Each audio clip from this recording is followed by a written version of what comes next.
আমরা দ্বিতীয়বার স্বাধীন দেশের আজকে নাগরিকে পরিণত হয়েছে।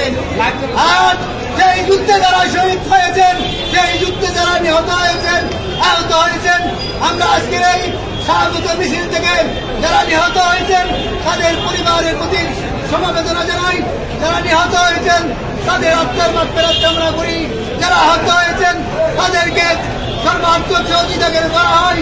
সেই জন্য আজকের নির্বাচনকালীন তত্ত্বাবধায়ক সরকারের কাছে বিনীত অনুরোধ জানাচ্ছি, আহ্বান জানাচ্ছি।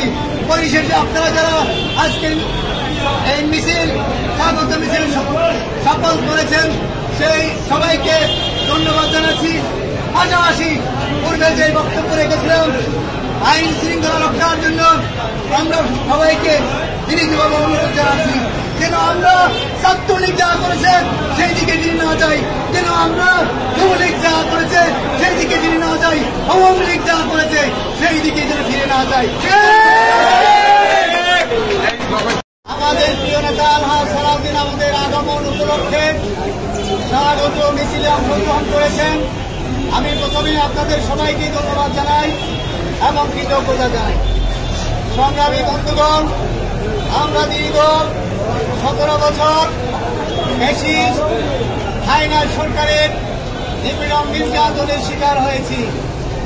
আমরা সামনের সারিতে যারা ছিলাম, পেছনের সারি থেকে শুরু করে চকরিয়া পেকুয়ার এমন কোন মানুষ নাই এই সরকারের সন্ত্রাসীদের হাতে আমরা নির্যাতিত হয় না।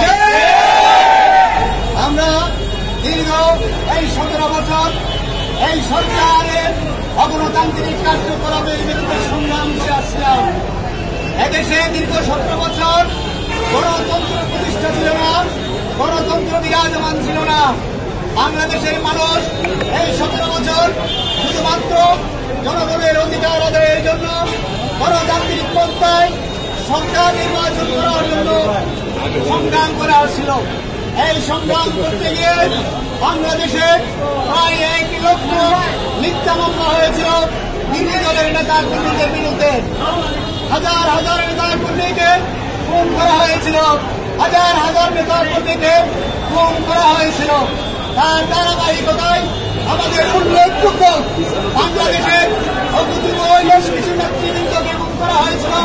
তার মধ্যে আমাদের প্রিয় নেতা আলহাজ সালাউদ্দিন আহমদ খুন করেছিল।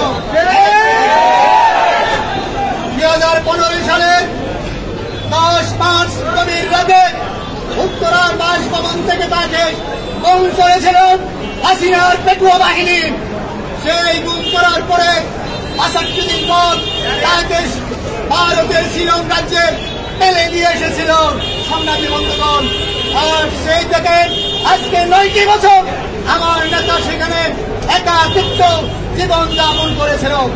তারপরে এই সকল অগণতান্ত্রিক ফ্যাসিবাদী আচরণের পরে বাংলাদেশের সর্বশেষ ছাত্র জনতা রুখে দাঁড়িয়েছিল।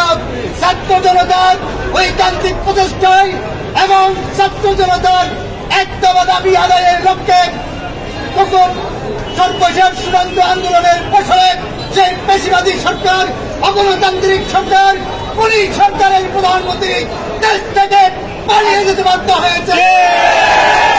এরপরে বাংলাদেশের মানুষ আরেকটি মুক্তিযুদ্ধের মাধ্যমে এই দেশকে স্বাধীন করেছে। প্রিয় বন্ধুগণ,